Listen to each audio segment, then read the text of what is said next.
নবযুগ মুসলিম উম্মার আল কোরআন সংবিধান ঘোষণা জারিকৃত 5/8/2024 ইংরেজি নতুন বাংলাদেশের নবীন খলিফা বলছি। প্রাণপ্রিয় দেশবাসী, সুপ্রিয় বিশ্ববাসী, জাতিসংঘ মহাসচিব মহোদয়, সমস্ত রাষ্ট্রের রাষ্ট্রপতিগণ, সমস্ত রাষ্ট্রের রাষ্ট্রস্থপতিকে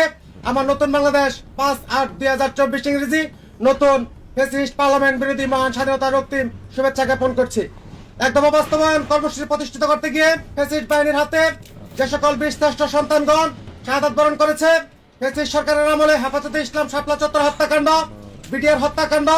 ভারত সরকারের মাধ্যমে বর্ডারে নিরস্ত্র মানুষকে ফ্যাসিস্ট সরকার বিভিন্ন মেয়াদে জিম্মি গুম করে যাদেরকে হত্যা করা হয়েছে, তাদের রুহের মাগফিরাত কামনা ও বিনম্র শ্রদ্ধা নিবেদন করছি। আমার নতুন বাংলাদেশ ফ্যাসিস্ট পার্লামেন্ট বিরোধী পতনের ডাক দিয়ে ফ্যাসিস্ট সরকার পতন ঘটিয়ে যেই পার্লামেন্ট থেকে ফ্যাসিস্ট সরকার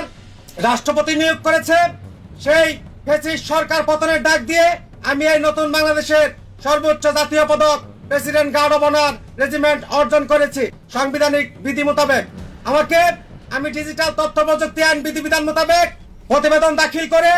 আমার president guard of honour regiment পাওয়ার প্রাপ্তি দাখিল করার পর পরবর্তী সময়ে অন্তর্বর্তীকালীন উপদেষ্টা পরিষদ মুনাফিক প্রধান উপদেষ্টা ইউনূস আইন পাশ করে সে ডিজিটাল তথ্য প্রযুক্তি আইন প্রত্যাখ্যান করেছে এবং ডিজিটাল নিরাপত্তা আইন প্রত্যাখ্যান করেছে। আমি তার তীব্র নিন্দা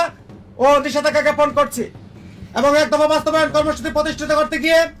পঙ্গুত্ব জীবনযাপন করে যারা চিকিৎসারত আছে তাদের অতি তাড়াতাড়ি রাষ্ট্রীয়ভাবে চিকিৎসা সম্পন্নকরণ ঘোষণা জারি প্রদান করছি এবং যে সকল জাতীয় বীরগণ 24 জুলাই আগস্ট একদম বাস্তবায়ন করতে গিয়ে জানমালের পেরেশানি হয়েছে, ফ্যাসিস্ট বাহিনীর সাথে ক্লান্ত হয়েছে, একদম বাস্তবায়ন প্রতিষ্ঠিত করেছে, সেই সকল সদস্যদের আন্তরিক মোবারকবাদ ও তাদের জাতীয় বীর পদক ঘোষণা জারি প্রদান করছি।